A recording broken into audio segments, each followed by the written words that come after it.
right, let's dive into this deep dive you wanted to do today.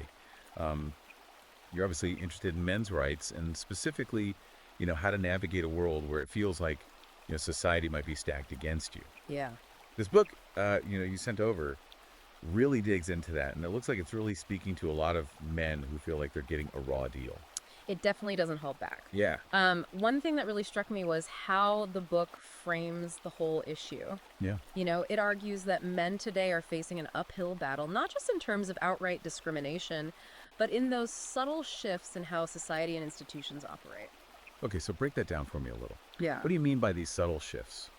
Well, let's take the workplace as an example. Sure. The book argues that these diversity initiatives, while they sound positive on the surface, can actually put men at a disadvantage, especially white men. Mm. It claims that these programs can basically become like quota systems where men are passed over for promotions or opportunities, Yeah. even if they are, more qualified on paper. That's an interesting perspective that you don't often hear in mainstream discussions about equality. Yeah, for sure. I mean, is this book making you rethink some of your own assumptions about things? It's definitely challenging conventional thinking. Yeah. And it's not just limited to the workplace. Okay. It also goes into education, claiming that policies influenced by feminism have led to a decline in how boys are doing academically. Okay. It even cites Sweden as an example, where boys are now 50% more likely to fail in school than girls. 50%? Wow. That's a pretty stark statistic. It is. Is the book saying that feminism is entirely to blame for this, or are there other things going on? It's not saying feminism is the sole cause, Okay. but it does argue that some policies aimed at empowering girls have unintentionally created a learning environment that doesn't work as well for boys. Yeah. For example, it claims that some teaching methods might be more suited to how girls learn, leaving boys feeling left out and falling behind. So it's not about taking away opportunities from girls, but recognizing that boys might need a different approach to thrive in education. Exactly. The book is pushing for a more, nuanced understanding of how gender differences play out in education and moving away from this one-size-fits-all approach. Okay, now things get really interesting when the book dives into the legal system, Yeah. specifically family court. It paints a picture of family court as like this minefield for men. Right. The book is pretty critical of what it sees as a bias against men in family court, Yeah. particularly when it comes to divorce and child custody. Yeah. It argues that the system tends to favor mothers, even in cases where fathers are, actively involved and capable parents. That's a pretty serious accusation. What kind of evidence does the book present to back that up? Well, it points to a number of things, Yeah. including this thing called the tender years doctrine, which is this outdated legal principle that assumes young children are automatically better off with their mothers, regardless of the father's capabilities. Yeah. It also criticizes no-fault divorce laws, Right. arguing that they've made it easier for women to initiate divorce without consequences, leaving men feeling powerless and vulnerable. So basically, the book is saying that men are going into family court already at a disadvantage. Yeah. Both legally and emotionally. That's the main argument. Okay. And it goes beyond custody battles, too. The book highlights the financial burden that divorce often puts on men, Right. with alimony and child support payments that can be crushing, even if they're determined fairly. Right. It argues that the system often focuses on the woman's financial needs Yeah. without properly considering the man's financial situation. So it's all pretty bleak. Does the book offer any advice for men who are facing these challenges? It does. Okay. It's not just about complaining, it's very action-oriented. Okay. It advises men to be proactive, understand their rights, and to fight for what they believe in. It stresses the importance of keeping good records, hiring a good lawyer, Yeah. and building a strong support network. Support network. Okay. I think this is where things might start clicking for a lot of guys out there. Right. It's one thing to read about these issues, but it's another to actually feel like you're not alone in going through them. Absolutely. The book really emphasizes the power of brotherhood, Yeah. arguing that men need to connect with each other, share their experiences, and support each other through these tough times. Yeah. It highlights the rise of the men's rights movement Yeah. and these online communities like the subreddit you mentioned Yeah. as vital platforms for men to find that sense of solidarity and shared purpose. That makes a lot of sense when you feel like the system is against you. Yeah, Finding a community that gets what you're going through can be incredibly empowering. it can. Yeah, it's like having a band of brothers to stand with you in the trenches. Exactly. The book drives home the point that men are stronger together, that by sharing their stories and supporting each other, they can overcome these challenges and build a better future for themselves and future generations. Now, I'm curious about this idea of reclaiming masculinity that the book talks about. Okay. It sounds like it's pushing back against that whole toxic masculinity thing we hear so much about. You're right. The book completely rejects the concept of toxic masculinity. Okay. It argues that it's a feminist idea designed to make traditional male traits seem bad and to shame men for just being men. It argues that qualities like strength, assertiveness, even risk-taking aren't inherently negative, but are essential for men to succeed and contribute to society. So it's not about denying that some male behaviors can be harmful, right? No. It's about recognizing that there are also good aspects to traditional masculinity worth preserving. Exactly. The book argues that men need to reclaim these positive aspects, to embrace their masculinity without shame or apology, and to channel their energy in positive ways.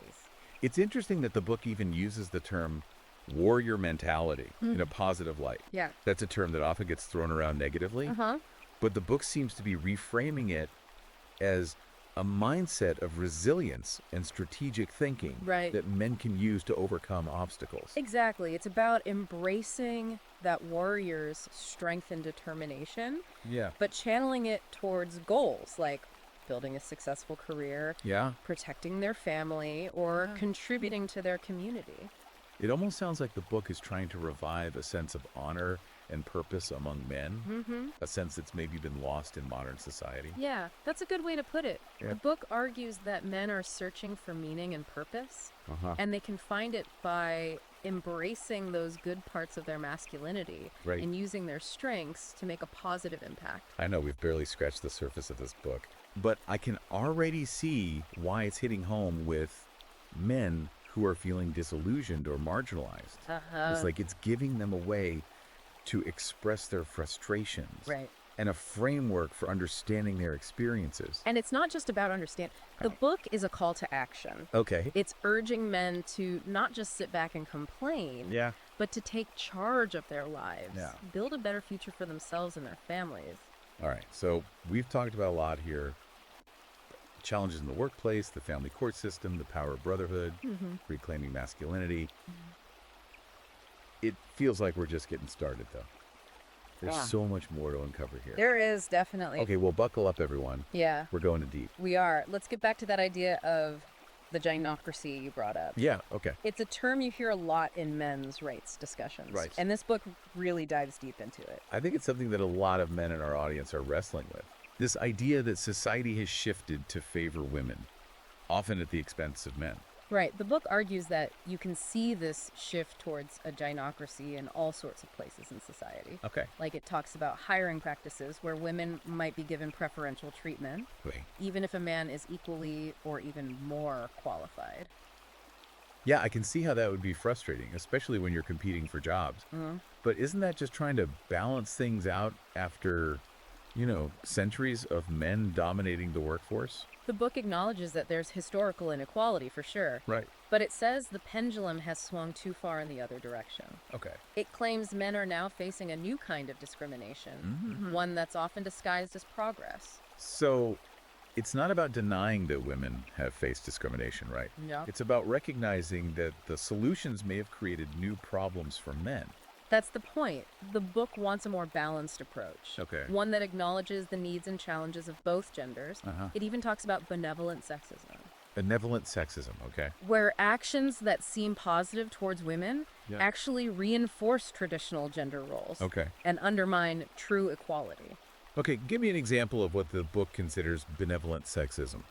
Well, think about things like expecting men to always pay for dates. Or to give up their seats for women on the bus or train. These gestures might seem polite on the surface. But the book argues they keep this idea going that women are weaker or more dependent on men. That's interesting. I never thought of it that way. Yeah. It's like these chivalrous acts, even if they're well-intentioned, could actually be part of the problem. That's the argument. The book says true equality means treating men and women as equals in everything, Okay. not just jobs or legal matters. Right. Okay, let's move on to another controversial topic the book brings up. Yeah. The marriage strike. Uh-huh. I know a lot of men in our audience are choosing not to get married, Right? and this book seems to be validating their concerns. The book presents the marriage strike as a logical response Yeah, okay. to the risks and disadvantages of marriage for men. Right. It argues that men are hesitant to get married because they see it as a potential trap Okay. that could lead to financial ruin, emotional distress, Yeah. and even losing their kids in a divorce. So it's not that men don't want love or family, Yeah. right? They're just afraid of what could happen if things go sour. Exactly. That's a really important point. Yeah. The book highlights how divorce laws often favor women, Right. leaving men with alimony and child support payments. That can be financially devastating. Uh-huh. It also argues that family courts are often biased against fathers Yeah. when it comes to custody decisions. I know that's a huge worry for a lot of men listening. They see these stories of men losing their homes, savings, even relationships with their kids after divorce. Right. And it makes them really hesitant to get married. The book doesn't shy away from these realities. It tells men to be aware of the risks, to protect themselves legally and financially, and even consider other relationship models that might be more fair. Okay, so we've talked about the challenges for men in the workplace, the legal system, even in relationships. Yeah. Now let's talk about a space where men are finding support and connection. The manosphere. The book has a really interesting take on the manosphere. Yeah. It sees the good things about this online world. Uh-huh. It sees it as a place for men to connect with others who think like them, Yeah. to share what they're going through and Right. find a sense of belonging. I think the manosphere has been a lifeline for a lot of men who feel like they're not being heard in mainstream society. It's a place where they can talk about their frustrations, their worries, their perspectives without being judged or censored. The book recognizes that. Yeah. It also points out how the manosphere is raising awareness about issues that affect men, like male suicide rates, the challenges of being a father, Yeah. and the biases men face in different parts of life. It's like a countercultural movement, right? Pushing back against this dominant narrative Yeah. that portrays men as privileged and powerful Right.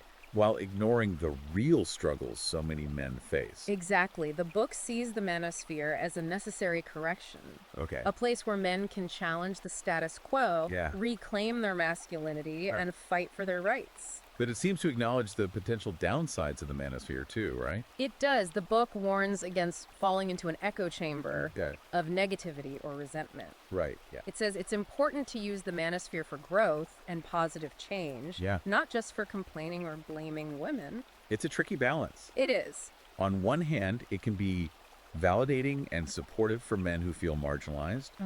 But on the other hand, it could become a breeding ground for anger and misogyny Right. if it's not approached in a healthy way.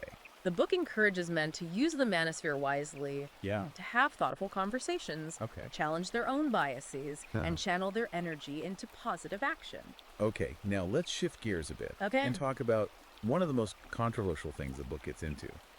Its take on traditional marriage. The book is very critical of marriage, Yeah. especially as it exists now in Western society. Right. It argues that marriage has become really risky for men, often leading to financial ruin and emotional distress, Yeah. especially if there's a divorce. I think a lot of men are starting to understand the realities of divorce laws and how they can be devastating for men financially. The book doesn't sugarcoat it.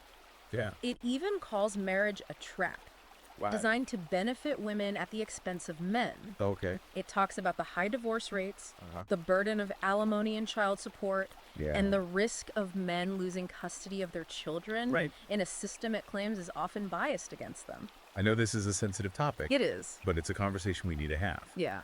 Men are increasingly wary of getting married because they see the potential downsides. Okay. And this book is acknowledging those concerns. The book isn't saying men should avoid relationships entirely, Okay. but it is urging them to be careful, Yeah. understand the risks, and protect themselves legally and financially.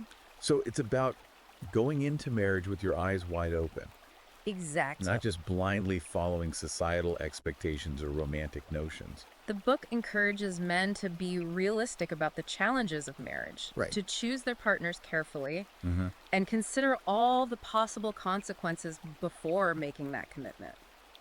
And if a man decides marriage isn't the right path for him. The book suggests there are other ways to build meaningful relationships and families, Okay. whether it's cohabitating, committed partnerships, Yeah. or different family structures altogether. Okay. It's about finding what works for you and not feeling pressured to conform to what society says you should do. Okay, let's talk about another challenging issue the book addresses. How feminism has affected men's lives. The book argues that while feminism has definitely made progress for women, it's also had unintended consequences for men. This is where things can get heated. Yeah. Because some people see any criticism of feminism as an attack on women's rights. The book is very clear. It's Right. not denying the importance of gender equality Right. or dismissing the struggles women have faced, Yeah. but it's pushing for a more nuanced understanding Okay. of how certain feminist policies or ideas might have had a negative impact on men. So it's not about being anti-feminist. Right. It's about having an honest conversation about how the pursuit of gender equality might have unintentionally created new problems for men. That's exactly it. Okay. The book explores those challenges in detail, Yeah. from the workplace to family courts to the cultural stories that shape our understanding of what it means to be a man. Give me a specific example of how the book says feminism has negatively impacted men. Well, one example is how toxic masculinity has become this catch-all term Okay. to condemn any behavior that doesn't fit a very narrow definition of what's acceptable for men. Right. The book argues that this idea has created a climate of fear and shame for men, making them afraid to express their emotions, their assertiveness, even their natural instincts. So it's not about condoning bad behavior, right? No. It's about recognizing that not all expressions of masculinity are toxic or harmful. Exactly. The book argues that there are good things about traditional masculinity that are worth saving, Okay. like strength, courage, being protective, and having a sense of honor. Okay. It encourages men to reclaim these qualities, to embrace their masculinity without shame, and channel their energy towards positive things. It sounds like the book is trying to find a balance, It is. recognizing both the progress feminism has made and the potential downsides for men. Exactly. It's not about taking sides or demonizing either feminism or men's rights. Right. It's about having an open and honest conversation Yeah. about the complex realities of how men and women interact in the 21st century. And it's about finding solutions that work for everybody, right? That promote true equality and create a society where both men and women can thrive. This section of the book really resonated with me. Okay. It talks about men's mental health, Yeah. something that's often ignored or stigmatized. It's true. Men are often told to just man up and bottle up their feelings, Yeah. which can have really bad consequences. The book argues that men are facing a mental health crisis, driven by pressure from society, Yeah. unrealistic expectations, and a lack of support. Right. It highlights those alarming rates of male suicide, Yeah. depression, substance abuse, Right. and it challenges that traditional stoic ideal of masculinity Yeah. that keeps men from asking for help. It's a powerful message. It's It's telling men that it's okay to not be okay.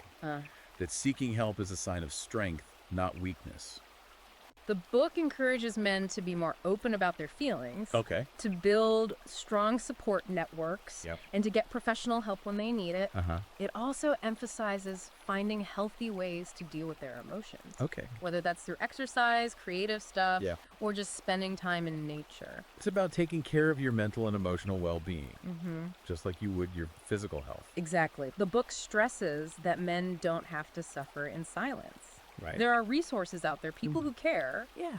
and there's hope for healing and recovery. Okay, I'm seeing a pattern here. Yeah. This book isn't just about pointing out the problems. No. It's about giving men the tools to find solutions, Right. to take charge of their lives and create a better future for themselves. Absolutely. And that brings us to another key idea in the book, the red pill. Okay, the red pill. It's a metaphor from the movie The Matrix. Right. It represents choosing to see the world as it really is, even if that reality is tough or unpleasant. I think most of our listeners are familiar with the red pill idea. Yeah, It's about waking up to the realities of how men and women interact. right.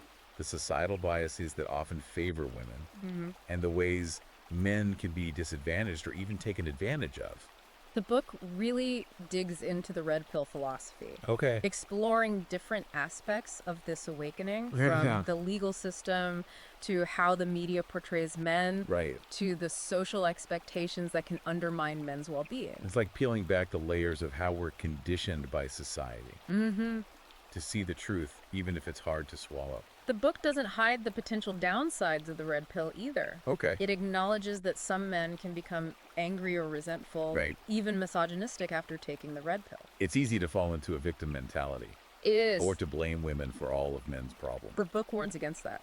Okay. It says it's important to use the red pill for positive change, Yeah. not as an excuse to dwell on negativity or attack others. Right. It encourages men to channel their energy constructively, Okay. to use their new awareness to improve their own lives, and to fight for a more fair and just society. So it's about taking that red pill awareness and using it to empower yourself, Right. to make good changes in your own life, Yeah. and to advocate for a better future for all men. Exactly. It's about becoming the hero of your own story, I like it. not the victim. Okay, so we've talked about the red pill, which is about waking up to how the world really is. Right. But what about the blue pill?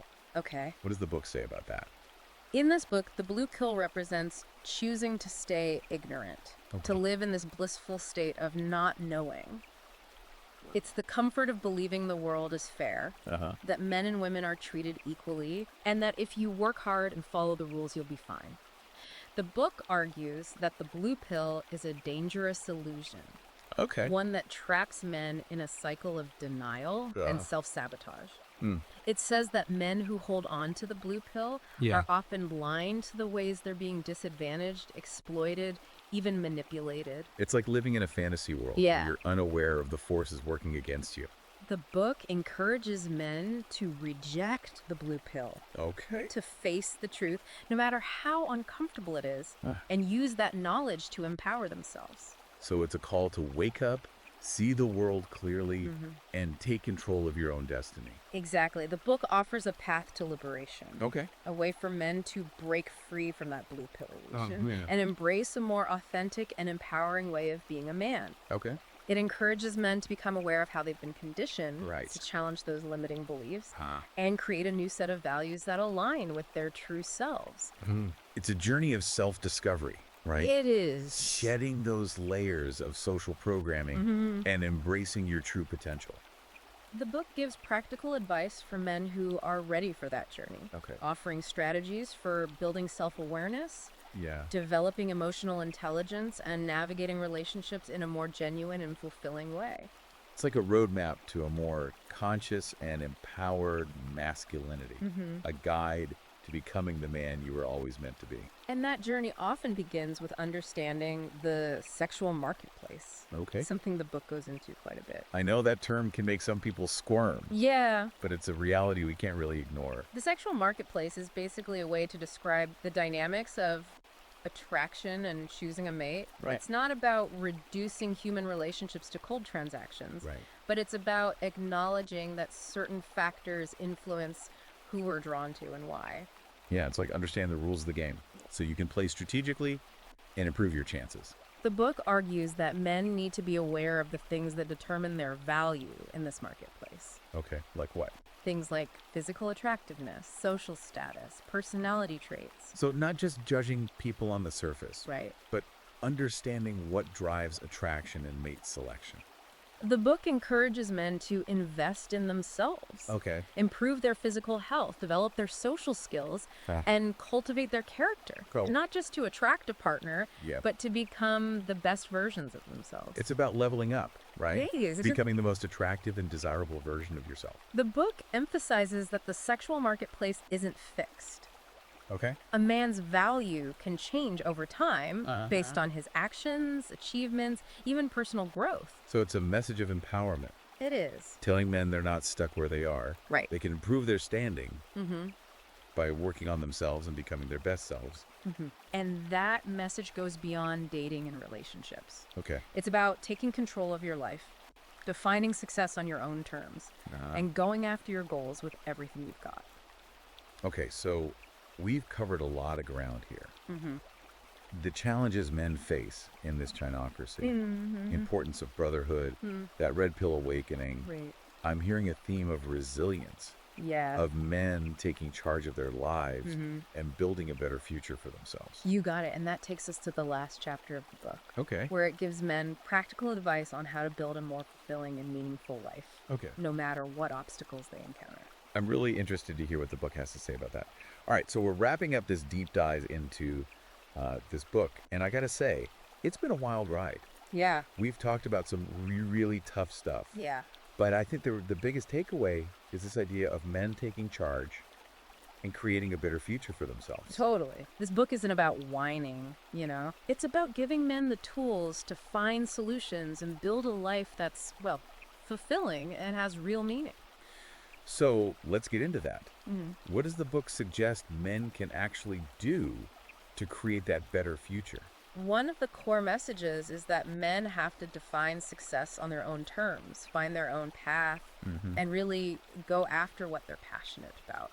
It's easy to get caught up in what society expects, right? Absolutely. To feel like you got to follow a certain script to be considered successful. The book pushes back on that. Yeah. It says, break free from the mold, Right. question those expectations, Yeah. and figure out what actually matters to you. Right. It even suggests that men consider different career paths, maybe alternative lifestyles, Okay. if that's what will truly make them happy. So it's about finding your definition of success, Exactly. not letting society dictate it. It's about making a life that lines up with your values, Yeah. your passions, your own goals. Okay. And the book also talks a lot about finding purpose and meaning. Yeah, absolutely. What's it say about that? Well, it suggests men can find that purpose in all different parts of their lives, whether it's their job, relationships, hobbies, or what they give back to their communities. Okay. It's about figuring out what gives your life meaning, what makes you feel like you're making a real difference. Right. Like you're contributing something. Exactly. Oh. The book encourages men to really get in touch with their values, define what matters to them, Yeah. and then, actually live a life that reflects those values. Living with intention, making each day count, and leaving something behind, a legacy. Right, one you can be proud of. This book, man, it's given us a lot to think about. It has. It's challenged some of my own assumptions. Yeah. Made me question things I just kind of always accepted. And honestly, it's given me a whole new perspective on what men are dealing with today. It's a really thought-provoking book. It And is. for anyone listening who's intrigued Yeah. and wants to dig into these ideas further, the book is available on Amazon Kindle and Google Play Books. So yeah, if this deep dive has piqued your interest, I definitely recommend checking it out. It could change your whole outlook. Keep learning, keep asking those tough questions, and keep moving forward. Absolutely. And remember, guys, you're not alone in this.